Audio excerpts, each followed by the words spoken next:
Ramdas पलांगे CG शिक्षा में आपका स्वागत करता हूं। हम देख रहे हैं कक्षा 10वीं विज्ञान और इससे पहले वाला जो आपका अध्याय था 14 जिसको हम लोग देख चुके थे, जिसका नाम था आपका जैविक क्रियाएं। अगला हमारा अध्याय है अध्याय 15। ये है आनुवांशिकी, जनकों से संतानों तक ये हमको देखना है। वैसे आपको पता होगा, पढ़े हैं इससे पहले 9वीं क्लास में आप पढ़ चुके होंगे। आनुवांशिकी का मतलब होता है यदि कोई गुण हम में अपने जो क्या होते हैं आपके माता पिता दादा दादी से क्या होता है मिलता जुलता है, तो वो हमारा क्या कहलाता है, आनुवांशिक गुण कहलाता है।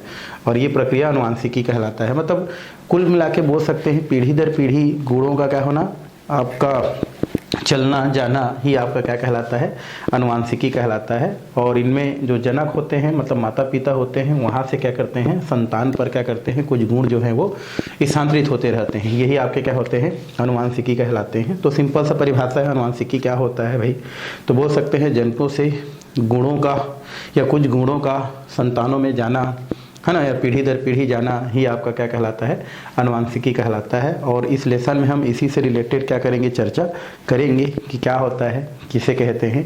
तो पहले हम लोग क्या करते हैं, इसके सामान्य जो परिचय हैं उनमें हम क्या करते हैं, चलते हैं। और सामान्य परिचय में कुछ चीज़ हम लोग देखते हैं, है ना। जैसे जीवों में समानता और क्या है हमारा भिन्नता, ये दिया गया है जीवों में समानता और भिन्नता। इससे पहले वाला जो लेसन था उसमें हम लोग पढ़ा था कि प्रजनन क्या होता है। ठीक है, तो प्रजनन में हमने पढ़ा था कि प्रजनन की जो प्रक्रिया होता है, अगर हम प्रजनन की प्रक्रिया की अगर हम बात करें तो प्रजनन क्या होता है भाई, तो अपने समान जीव की क्या करना, उत्पत्ति करना क्या कहलाता है, आपका प्रजनन कहलाता है। और प्रजनन जो होता है उस प्रजनन के फलस्वरूप जो भी जीव उत्पन्न होता है वो अपने जो क्या होते हैं, जो जनक होते हैं उनके समान ही होते हैं, है ना। जैसे आप बोल सकते हैं कि जो बबूल का पेड़ है, तो बबूल का जो पेड़ है तो बबूल के पेड़ से क्या होगा, आपका बबूल के बीज बनेगा। और उस बबूल के बीज को जब आप बोएंगे, बबूल के जो बीज है उसको आप क्या करेंगे, बोएंगे, तो आपको बबूल का जो क्या होता है आपका पेड़ ही प्राप्त होता है। तो कहने का मतलब ये है कि जो प्रजनन होता है जिसमें अपने समान जीव की उत्पत्ति किया जाता है, तो अपने समान जीव की उत्पत्ति करना ही प्रजनन कहलाता है। अर्थात ये बोल सकते हैं कि बबूल का पेड़ है तो बबूल के बीज जब लगाओगे तो आपको बबूल का पेड़ ही प्राप्त होगा। या ये बोल सकते हैं कि अगर बकरी है तो बकरी से क्या होगा, आपका बकरी जैसे ही क्या होगा, आपका दूसरा जीव क्या होगा, प्राप्त होगा, मतलब बकरी ही बनेगा। बकरी से बकरी या बकरा से बकरा ही आपको क्या होता है, प्राप्त होता है। मनुष्य है ना, को ही क्या करता है, जन्म देता है। तो ये हम लोग जानते हैं कि जो भी प्रजनन की प्रक्रिया में जो नया संतति उत्पन्न होता है वो अपने माता पिता है ना के जैसा ही होता है। जैसे बकरी से बकरी, मनुष्य से मनुष्य, बबूल के पेड़ से बबूल के पेड़ जो है, आम से आम, इस प्रकार से क्या होता है आपको जो भी नया जीव क्या होता है उत्पन्न होता है। ऐसा तो नहीं होता है कि कभी कभी जो है हाथी से आपका घोड़ा पैदा हो रहा है, ऐसा नहीं होता है भी। सेम टू सेम क्या होता है, आपका संतान क्या होता है, उत्पन्न होता है। अब वो जो उत्पन्न संतान है ना, जो हमारा जो उत्पन्न संतान है, उस संतान को अगर हम देखें, ये हमारा जैसे हम क्या बोल सकते हैं कि मान लो हम लोग मनुष्य की बात करते हैं, और ये जो मनुष्य है, मनुष्य से जब क्या होता है, जो बच्चा जो मनुष्य जैसा ही होता है जो प्राप्त होता है, तो ये जो बच्चा बना है, नया जो संतति बना है, इसका अगर हम क्या देखें, अगर गुण की बात करें तो इस बच्चा का जो गुण होता है उनमें से बहुत सारा जो गुण होता है वो अपने माता पिता के समान होता है, और कुछ गुण होता है ना, जो अपने माता पिता के जैसा नहीं होता है। मतलब उससे क्या होता है, आपका भिन्नता क्या होता है, आपका पाया जाता है। तो हम ये बता सकते हैं कि कोई भी जीव हो, उस जीव से उत्पन्न जो भी संतान होता है, उस संतान में कुछ गुण ऐसे होते हैं जो माता पिता या दादा दादी से मिलते जुलते रहते हैं, और कुछ गुण होते हैं जो कि क्या होते हैं, अलग ही होते हैं, है ना। अर्थात उनमें भिन्नता भी कुछ क्या होता है, देखने को मिलता है। तो उन्हीं भिन्नता को यहाँ पर हमको क्या करना है, देखना है। मनुष्यों में अलग देखना है और पौधों में क्या करना है, आपको देखना है, अलग देखना है कि जो भी जो जीव जंतु हैं या जो पेड़ पौधे हैं, उससे जो नया जंतु नया पेड़ पौधा बनता है उनमें क्या समानता होता है, क्या भिन्नता होता है, उसको हमको जानना है। तो पहला जो समानता जो देखना है वो हम उसमें देखेंगे, उसको मनुष्यों में क्या करने वाले हैं, देखने वाले हैं कि मनुष्य से मनुष्य का जो बच्चा पैदा होता है या जो बच्चा मिलता है उस बच्चा में जो है क्या क्या समानता आपको क्या होता है देखने को मिलता है। तो चलिए हम चलते हैं किसके पास, मनुष्य के पास। पहले जंतु में देखेंगे, फिर हम किस में देखेंगे, आगे उसको जो है पौधों में देखेंगे।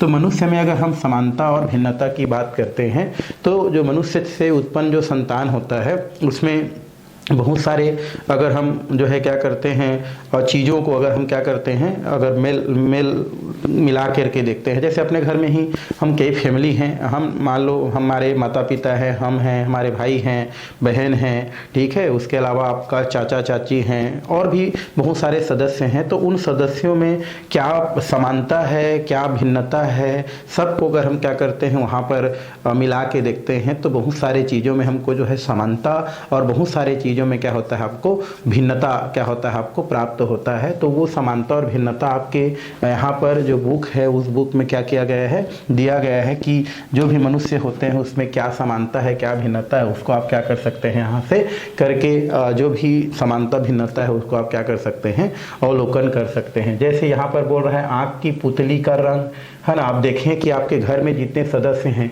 आप स्वयं हैं, माता पिता हैं, दादा दादी हैं, नाना नानी हैं, भाई बहन हैं, तो उनमें क्या समानता जो है किन की चीज़ों में आपको देखने को मिलता है उसको कर सकते हैं। जैसे पहला आँखों की जो क्या होता है हमारा पुतली होता है उसका रंग की बात करें, किसका काली रंग है, किसका हरी है, किसकी भूरी है या अन्य रंग है, उसको आप सब क्या कर सकते हैं यहाँ पर लिख सकते हैं। आपका आँख का कलर कैसा है, माता का कैसा है, पिता का कैसा है, दादा दादी का कैसा है, नाना नानी का कैसा है, भाई बहन का कैसा है, उसको आप क्या कर सकते हैं यहाँ पर लिख सकते हैं। ये आपके लिए अवलोकन करने का है, आप यहाँ पर कर सकते हैं। फिर डूंठी में गड्ढा है या नहीं है, अगर है तो आप क्या कर सकते हैं हाँ ना इस प्रकार से कर सकते हैं। जीभ में गोल मुड़ना, जीभ को गोल इस प्रकार से मुड़ना किन में होता है किन में नहीं होता है। आप में जीभ मुड़ता है, यस, नहीं मुड़ता है, नहीं, इस प्रकार से आप क्या कर सकते हैं इसको देख सकते हैं।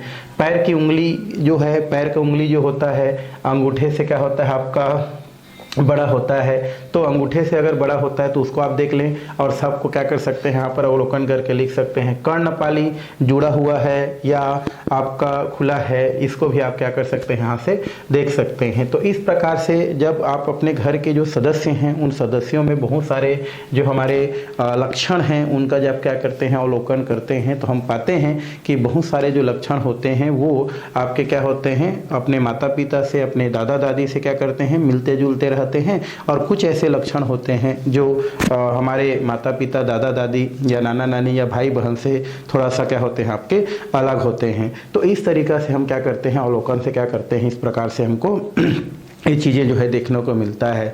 तो वो चीज़ जो क्या होता है हमारे माता पिता, हमारा कुछ ऐसे लक्षण होते हैं जो हमारे क्या होते हैं माता पिता से या दादा दादी से क्या करते रहते हैं मिलते जुलते रहते हैं। तो ऐसे जो हमारे लक्षण होते हैं उसको आनुवंशिक लक्षण या आनुवंशिक गुण कहते हैं, ठीक है, क्योंकि वो पीढ़ी दर पीढ़ी चलते हैं। जैसे दादा दादी से माता पिता, माता पिता से हम में आ रहा है, तो ऐसे जो गुण होते हैं उसको हम लोग क्या बोलते हैं आनुवंशिक गुण कहते हैं। मतलब आनुवंशिक गुण वह गुण होता है जो पीढ़ी दर पीढ़ी चलता है, तो ऐसे गुणों को हम क्या बोलते हैं आनुवंशिक गुण कहते हैं। तो ये यहाँ से आपका क्वेश्चन बनता है कि आनुवंशिक गुण क्या होता है, तो यहाँ से आप क्या कर सकते हैं आनुवंशिक गुण, आनुवंशिक गुण।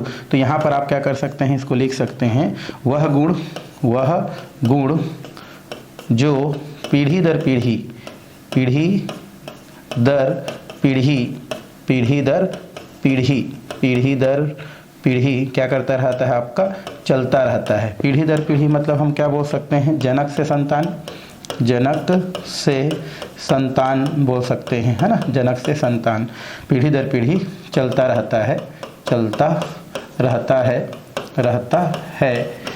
तो ऐसे गुण को, है ना, तो ऐसे गुण को क्या बोलते हैं आनुवंशिक गुण कहते हैं। तो ये क्वेश्चन यहाँ से आप क्या कर सकते हैं आप लिख सकते हैं, बता सकते हैं आनुवंशिक गुण कहते हैं। तो पहला तो क्वेश्चन यही क्या हो जाता है आपका भाई बन जाता है कि आनुवंशिक गुण क्या होता है। तो आनुवंशिक गुण वह गुण होता है जो जनक से अर्थात माता पिता से, दादा दादी से जो नया संतान होता है उसमें स्थानांतरित हो जाता है, अर्थात पीढ़ी दर पीढ़ी क्या करता है चलता है। ऐसे गुण को हम क्या बोलते हैं आनुवंशिक गुण कहते हैं। और यह प्रक्रिया क्या कहलाता है आनुवंशिकता कहलाता है। यह प्रक्रिया है ना आनुवंशिकता कहलाता है। यह प्रक्रिया को क्या बोलते हैं आनुवंशिक आनुवांशिकता कहलाता है, आनुवांशिकता कहलाता है। तो इस तरीक़ा से आप आनुवांशिकता को इस प्रयोग के आधार पर क्या कर सकते हैं, आप समझा सकते हैं, बता सकते हैं। तो ये तो हो गया हमारा आनुवांशिक गुण, जो हम इस प्रयोग के आधार पर देखें कि हम में बहुत सारे लक्षण जो होते हैं वो अपने माता पिता से क्या करते रहते हैं, मिलते जुलते रहते हैं। और चूंकि माता पिता से मिलते जुलते रहते हैं, दादा दादी से मिलते जुलते रहते हैं, इसका मतलब ये है कि उनका गुण हम में क्या होते हैं, स्थानांतरित हो रहे हैं, अर्थात पीढ़ी दर पीढ़ी चल रहे हैं। तो ऐसे गुण को ही हम क्या बोलते हैं, आनुवांशिक गुण कहते हैं। लेकिन वह गुण जो आपके जो है अपने माता पिता से या अपने जो है दादा दादी से नहीं मिलते जुलते हैं, अर्थात जो भिन्नता होते हैं, तो ये हमारे क्या होते हैं, आपके भिन्नता को प्रदर्शित करते हैं। मतलब बोल सकते हैं कि ऐसे गुण जो हम में क्या होते हैं, जो है अलग होते हैं, नए जो लक्षण हम में क्या होते हैं, उत्पन्न होते हैं। या ये बोल सकते हैं कि वे गुण जो हमारे माता पिता से मिलते जुलते नहीं हैं, ऐसे गुणों को हम क्या बोलते हैं, भिन्नता कहते हैं। ये प्रक्रिया क्या कहलाता है, आपका भिन्नता कहलाता है। तो भिन्नता क्या होता है भाई, तो भिन्नता मतलब होता है कि ऐसे लक्षण जो हमारे माता पिता से ना मिले, हमें कुछ नया देखने को मिले, ये भिन्नता को क्या करता है, प्रदर्शित करता है। तो इस तरीक़ा से आनुवांशिकता और भिन्नता को हम क्या कर सकते हैं, बता सकते हैं, बताया जा सकता है। तो ये तो हो गया मनुष्यों में आनुवांशिकता या आनुवांशिक गुण और भिन्नता। अब हम थोड़ा सा बात करते हैं किसमें, पौधों में। ठीक है, किस में बात करते हैं भाई, हम लोग पौधों में बात करते हैं। तो जिस प्रकार से जो हमारे गुण होते हैं वो पीढ़ी दर पीढ़ी चलते हैं, है ना, कुछ जो गुण हैं जो नया होते हैं, वैसे ही गुण जो है आपको पौधों में भी क्या होते हैं, देखने को मिलते हैं। पौधों में क्या होता है, इस प्रकार की स्थिति आपको देखने को मिलता है। जैसे आप बोल सकते हैं कि पौधों की जो हम लोग जो है भिन्नता की बात करें, तो बहुत सारे पौधे जो होते हैं, जो एक ही जाति के जो क्या होते हैं आपके पौधा होते हैं, उनमें बहुत सारे आपके क्या होते हैं, लक्षण जो है मिलते जुलते रहते हैं। ठीक है, बहुत सारे लक्षण एक दूसरे के साथ मिलते जुलते रहते हैं, जो कि समानता के अंतर्गत आते हैं, अर्थात पीढ़ी दर पीढ़ी चलते हैं। उसी प्रकार कुछ ऐसे हमारे पौधे होते हैं जिन पौधों में बहुत सारे भिन्नता, या एक ही जाति के पौधों में बहुत सारे भिन्नता आपको क्या होता है, देखने को मिलता है।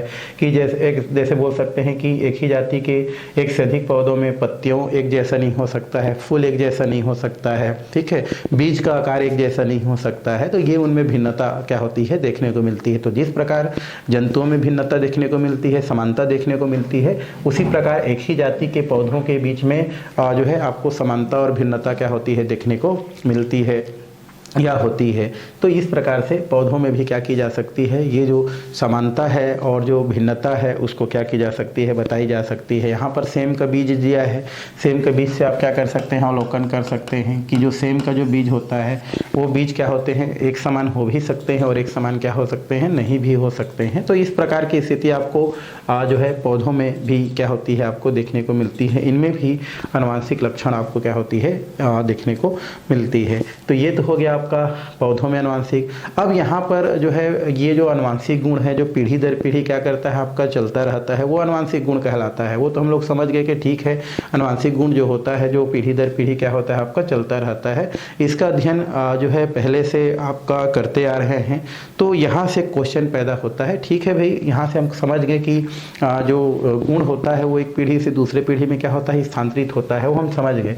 लेकिन ये जो गुण होता है वो एक पीढ़ी से दूसरे पीढ़ी में किस प्रकार से स्थानांतरित होता है, किसके कारण ये स्थानांतरित होता है, यहाँ से हमको एक क्या होता है, क्वेश्चन क्या होता है, प्राप्त होता है कि आनुवांशिक गुण, आनुवांशिक गुण कौन सा गुण हमारा, आनुवांशिक गुण, आनुवांशिक गुण, आनुवांशिक गुण, है ना, किस कारण से, है ना, किसके कारण से, या किसके कारण से, है ना, किसके कारण से, है ना, पीढ़ी दर पीढ़ी चलती है, पीढ़ी दर पीढ़ी चलती है, पीढ़ी दर पीढ़ी चलती है। ये हमारे पास क्या होता है, क्वेश्चन आता है। तो आनुवांशिक गुण ठीक है भाई, आनुवांशिक गुण हमने समझ गए, पीढ़ी दर पीढ़ी चलने वाले गुणों को आनुवांशिक गुण कहते हैं। लेकिन ये आनुवांशिक गुण पीढ़ी दर पीढ़ी किसके कारण से होती है, क्या रीजन है जिसके कारण से हमें जो गुण है वो माता पिता से हमें क्या हो जाती है, आ जाती है। ये हमारे पास क्या होती है, क्वेश्चन क्या होती है, प्राप्त होती हैं। और इन क्वेश्चन को यहाँ पर बताने के लिए कुछ वैज्ञानिकों ने,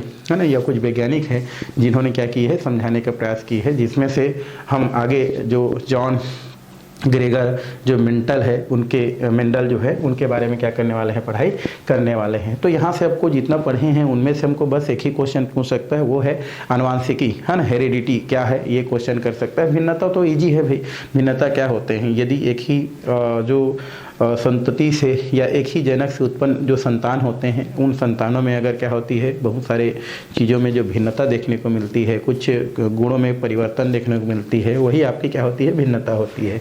तो चलिए आगे हम लोग आनुवांशिकी जो है उससे रिलेटेड हम लोग जो है क्या करते हैं, चर्चा करते हैं।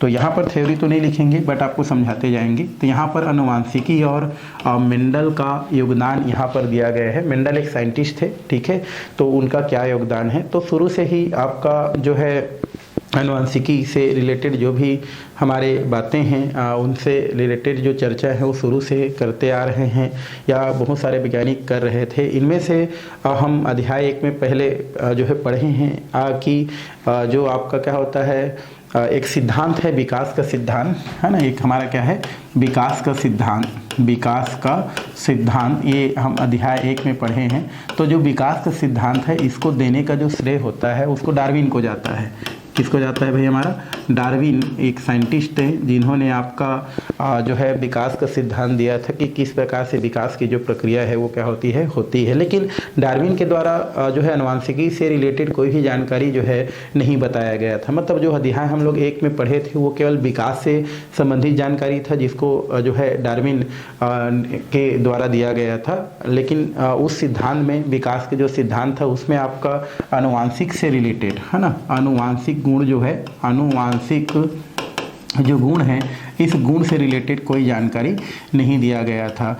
इस आनुवांशिक गुण से रिलेटेड जो जानकारी है अगर उसकी बात करें तो इसकी जो शुरुआत है वो आपका जो है मेंडल जी के प्रयोग से स्टार्ट होता है। तो मेंडल का सबसे तो परिचय हम कर सकते हैं कि मेंडल जो थे हमारा जॉन ग्रेकर मेंडल बोल सकते हैं, ग्रेकर मेंडल। ये जो जॉन ग्रेकर जो मेंडल थे ये आपका एक क्या थे, पादरी थे भाई। ये क्या थे, हमारे पादरी थे, पादरी, है ना, ये पादरी थे। और ये ऑस्ट्रेलिया का एक मठ, ऑस्ट्रेलिया में जो है मठ, ऑस्ट्रेलिया एक जो है ऑस्ट्रेलिया का जो मठ है उसके पादरी थे ना, ऑस्ट्रेलिया या ऑस्ट्रिया बोल सकते हैं, ऑस्ट्रिया जो थे उनके क्या थे, पादरी थे। और इनको शुरू से ही आपका जो है विभिन्न प्रकार के पेड़ पौधे अपने जो बागवानी थे वहाँ पर जो आपका एक गार्डन था उनका, उनमें बागवानी करने के शुरू से ही इनको क्या थे, शौकीन थे बोल सकते हैं। अपने गार्डन में ये तरह तरह के पौधे, तरह तरह के फूल, तरह तरह के और विभिन्न प्रकार से पौधों से रिलेटेड जो है आपके पौधे उगाया करते थे। और उन पौधों में होने वाले जो भी परिवर्तन हैं, चाहे फूल से रिलेटेड हो, चाहे उनके बीज से रिलेटेड हो, आदि जो है जानकारी जो है ये क्या करते थे, आपके वहाँ से खोजते थे कि क्या परिवर्तन उसमें दिख रहे हैं, क्या परिवर्तन नहीं दिख रहे हैं।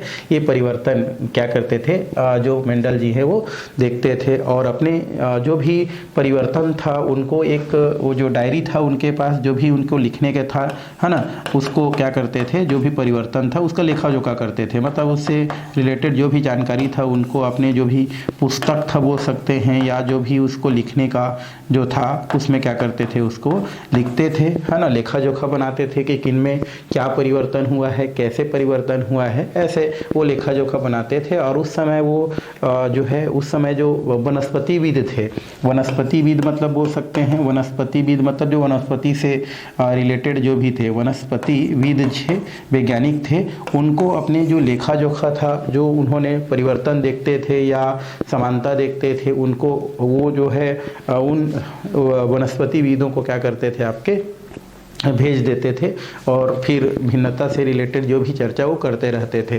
तो यहाँ से कहीं न कहीं हमको जो है जो मेंडल का जो क्या है आपका जो नियम दिया है उससे हमको आनुवांशिकी से रिलेटेड कुछ जानकारी क्या होता है, आपको अवश्य ही क्या होता है, प्राप्त होता है। वहाँ आपको जानकारी क्या होता है, आपको प्राप्त होता है। तो इसमें फ़िलहाल इतना ही है कि क्या उन्होंने किया, बागवानी करते थे, विभिन्न प्रकार की चीज़ों का क्या करते, अध्ययन करते थे और उनमें होने वाले परिवर्तन को देखते थे। तो यहाँ से कुछ जानकारी क्या होता है, आनुवांशिक से रिलेटेड हमको क्या होता है, प्राप्त होता है या प्राप्त हो जाता है। ठीक है, तो इस तरीक़ा से हम क्या कर सकते हैं, बता सकते हैं। ठीक, आगे हम देखते हैं कि मेंडल के जो प्रयोग है और उनका क्या है हमारा उद्देश्य है। तो मेंडल ने, जैसे हम बताए कि मेंडल थे जो अपने जो है क्या करते थे, जो भी बागवानी जो हमारा गार्डन था उसमें कई प्रकार के जो क्या होते थे, जो पौधे थे उनको उगाते थे और उगा करके फिर जो है विभिन्न प्रकार के जो प्रयोग थे उनको करके देखते थे। उन्होंने ऐसा कोशिश कर रहे थे कि जो आपका हरे रंग का जो फूल था या हरे रंग का जो हमारे क्या था फूल था, उसके बाद पीले रंग का जो फूल था, सफ़ेद रंग के फूल था, साथ में आपका बैंगनी और सफ़ेद रंग के अन्य जो है आपके बीज थे, है ना, या ये सब अलग अलग फूल अलग प्रकार के बीज में आनुवांशिकता किस प्रकार से मिलता जुलता है इसका अध्ययन कर रहे थे। ठीक है, तो ऐसे बहुत सारे अध्ययन कर रहे थे और यहाँ पर अध्ययन के लिए उन्होंने जो है ज़्यादातर पौधों से रिलेटेड जो भी प्रक्रिया था उनको चुना था। उन्होंने बीच में मधुमक्खियों पर भी प्रयोग किया था, बट मधुमक्खी को फिर छोड़ करके आगे जो है उन्होंने आपका फिर से पौधों में प्रयोग करना क्या कर दिया, स्टार्ट कर दिया। तो यहाँ पर जो है लास्ट में उन्होंने देखा कि अन्य चीज़ों में प्रयोग करने के बजाय उन्होंने जो है बाद में जो मटर का फूल था उनको ही क्या किया, चुन लिया और उन पर ही क्या किया, प्रयोग किया। तो यहाँ से क्वेश्चन आता है आपका कि मेंडल ने जो भी आनुवांशिक गुण है उनको अध्ययन करने के लिए आपका मटर के जो पौधे हैं, मटर के पौधे को ही क्यों चुना, है ना, क्या दूसरे और जो पौधे हैं उनको क्यों नहीं चुना, है ना। इस प्रकार से क्या करता है आपका क्वेश्चन आता है। तो यहाँ पर आप लिख सकते हैं कि मेंडल ने अपने जो प्रयोग था उन प्रयोग के लिए उन्होंने मटर के पौधों को ही क्या किया, चुनाव किया। या ये क्वेश्चन कर सकता है कि मेंडल ने जो है आनुवांशिक गुणों के जो है जानकारी के लिए अन्य पौधों को न चुन करके मटर के पौधों को ही क्यों चुनाव किया। ये क्वेश्चन अगर आपका आता है तो आप लिख सकते हैं भाई कि मेंडल ने जो भी हमारा आनुवांशिक गुणों से रिलेटेड जो भी हमारा अध्ययन था उसके चुनाव के लिए मटर के पौधों को ही चुना। इनके निम्नलिखित कारण हैं। पहला तो एक है कि मटर एक वर्षीय क्या होता है, पौधा होता है जिसका जीवन चक्र क्या होता है, छोटा होता है और छोटा होने के कारण अनेक पीढ़ियों का अध्ययन सरलता से किया जा सकता है। एक वर्षीय पौधा है मतलब हम क्या कर सकते हैं, उसको बार बार क्या कर सकते हैं, उगा करके आसानी से क्या कर सकते हैं, उनमें होने वाला जो परिवर्तन है उनको हम लोग देख सकते हैं। तो पहला यही वजह था कि मटर जो है कम अवधि वाला क्या होता है, पौधा होता है और उसको जो है बहुत कम समय में क्या किया जा सकता है, उनको कई प्रकार से पौधा क्या किया जा सकता है, रोपित किया जा सकता है और अनेक जो पीढ़ियां हैं उनका गुणों का क्या किया जा सकता है, अध्ययन किया जा सकता है। इसलिए मेंडल ने आपका जो क्या था, मटर के पौधों को ही चुना। और मान लो किसी का जो है आपका जीवन काल बहुत दिन का है तो फिर तो ऐसे में तो उसमें गुणों का अध्ययन पता ही नहीं चलेगा भैया। मान लो किसी जीव का जो जीवन काल है वो 100 वर्ष है तो 100 वर्ष तक इंतजार थोड़ी करना पड़ेगा भाई, उतना तक इंतजार करते रहेंगे तो फिर गुणों में तो भिन्नता आपको देखने को मिलेगी नहीं। इसलिए उन्होंने क्या किया, मटर के पौधा को चुना। दूसरा, इसमें पर परागण कराया जा सकता है ना। पर परागण हम क्वेश्चन कर चुके हैं, पहले पढ़ चुके हैं। पर परागण क्या होता है भाई, जब एक ही जाति के दो फूल जो अलग अलग पौधे में क्या है लगे हैं, अगर उनके बीच क्या होता है आपका परागण की क्रिया होता है तो है ना, पर परागण कहलाता है। ठीक है, तो हमारा जो मटर का जो क्या है फूल है उसमें क्या किया जा सकता है, पर परागण क्या किया जा सकता है, कराया जाता है, संकरण कराया जा सकता है। तीसरा है, सामान्यतः मटर में स्वपरागण एवं निषेचन होता है, जिसे पीढ़ी दर पीढ़ी इसके लक्षण क्या होते रहते हैं, आपके शुद्ध बने रहते हैं, वैसा का वैसा क्या होते हैं, आपके बने रहते हैं। इसलिए उन्होंने उसको चुना। स्वपरागण होता है, निषेचन होता है और पीढ़ी दर पीढ़ी एक ही प्रकार के लक्षण आपको उनमें एक कंटेंट बना रहता है। चौथा, इनका पौधा द्विलिंगी होता है। द्विलिंगी मतलब एक ही हम बोल सकते हैं उनमें आपका मादा और नर क्या होता है, पाया जाता है। यदि इसमें पुमंग को हटा दिया जाए, पुमंग मतलब क्या होता है, हमारा नर जनन तंत्र होता है, तो वह एक लिंगी के समान क्या करता है, आपका व्यवहार करता है। तो द्विलिंगी मतलब दोनों जो तंत्र है, नर जनन तंत्र और मादा जनन तंत्र जब एक ही में हो तो द्विलिंगी होता है। यदि उसमें नर जनन तंत्र को हटा दिया जाए तो एक लिंगी के समान व्यवहार करता है। तो इसलिए उन्होंने मटर के पौधों को चुना। और पांचवा, संकरण से प्राप्त जो भी संकर पौधे होते हैं पूर्णतः जनन योग्य होते हैं। मतलब संकर कराने से, जब दो बीजों को या दो पौधों को संकर करा देते हैं तो उनके जो भी हमारे क्या होते हैं, जो वहाँ से नए जनक प्राप्त होते हैं उनको हम लोग क्या कर सकते हैं, आगे उसको बढ़ा सकते हैं। और मटर में काफ़ी स्पष्ट जो है विपरीत लक्षण क्या होते हैं, पाए जाते हैं। तो ये कुछ कारण हैं जिन कारणों के आधार पर जो है मेंडल ने अपने प्रयोग के लिए किसको चुना, आपका ये जो मटर के पौधा है इसको चुना। तो ये डायरेक्ट क्वेश्चन करता है कि मेंडल ने अपने प्रयोग के लिए मटर के पौधों को क्यों चुना, है ना। तो इसको आप क्या कर सकते हैं, यहाँ से इनको लिख सकते हैं, बता सकते हैं। तो ये तो हो गया आपका मेंडल से रिलेटेड जो भी क्या था हमारा जानकारी था वो हम क्या कर सकते हैं, यहाँ से बता सकते हैं, बताया जा सकता है। तो ये तो हो गया आपका भाई। और इससे रिलेटेड कुछ बातें हैं हमारा, जैसे बीज का आकार है ना, गोल, किस प्रकार झुर्रीदार, बीज का रंग पीला, पुष्प रंग फलीदार, इस प्रकार से इसको हम लोग क्या कर सकते हैं, कर सकते हैं। आगे यहाँ पर दिया गया है मेंडल के प्रयोग के परिणाम। मेंडल के प्रयोग के क्या दिया है हमारा, परिणाम दिया गया है कि क्या परिणाम होता है। इसमें उन्होंने बैगनी और सफ़ेद फूल वाले पौधों के साथ क्या किया, प्रयोग किया। जो मेंडल थे उन्होंने अपने प्रयोग के लिए क्या लिया, बैगनी कलर और सफ़ेद रंग के जो फूल वाले जो पौधे थे उनको क्या किया, उन्होंने अपने अध्ययन के लिए चुना। और फिर उन्होंने जो बैगनी कलर वाले और सफ़ेद रंग के जो या सफ़ेद फूल वाले जो क्या था पौधे था उनको उन्होंने क्या किया, आपका रोपित किया मतलब उनके जो बीज था उनको क्या कर दिया, उगा दिया, है ना। जो है उसके पश्चात उससे उत्पन्न हुए जो पौधे था, उनसे जो फूल था, फिर उन्होंने क्या किया, जो भी हमारे क्या था उत्पन्न जो पौधे था आपका बैगनी रंग वाले, बैगनी फूल वाले और सफ़ेद फूल वाले को एक साथ उगाने के पश्चात उन्होंने क्या किया, पौधा उगाया। और पौधा उगाने के पश्चात फिर उन्होंने बैगनी रंग के और सफ़ेद रंग के जो फूल वाले क्या थे, पौधे थे, उन्होंने फिर उनमें दोनों में क्या किया, स्वपरागण कराया, स्वपरागण करा दिया। ठीक है, पहले तो उन्होंने अलग अलग उसको क्या किया, रोपित किया और आपका सफ़ेद फूल वाले पौधे अलग प्राप्त किए और उसके बाद बैगनी जो रंग वाले पौधे, बैगनी रंग वाले जो फूल वाले पौधे थे उनको अलग प्राप्त किया। फिर उन्होंने बैगनी रंग वाले पौधे और जो सफ़ेद रंग के जो फूल वाले जो पौधे था उनमें क्या कर दिया, उन्होंने स्वपरागण करा दिया गया। तो स्वपरागण कराने के बाद जब उन्होंने देखा तो वहाँ से भी आपके जो है आपका बैगनी रंग और आपका जो है सफ़ेद रंग के फूल वाले पौधे उनको प्राप्त हुए। मतलब उन्होंने देखा कि यदि हम बैगनी और सफ़ेद रंग के पौधों को क्या करते हैं, बार बार रोपित करते हैं या दोनों में हम स्वपरागण करा देते हैं तो आपको जो है वहाँ से बैगनी और सफ़ेद रंग के ही क्या होते हैं, आपके फूल वाले क्या होते हैं, पौधे प्राप्त होते हैं। अर्थात इसमें क्या होते हैं, आपके अनुवांशिकता क्या होता है, बना रहता है। मतलब गुण जो है पीढ़ी दर पीढ़ी क्या करते रहता है, चलता रहता है।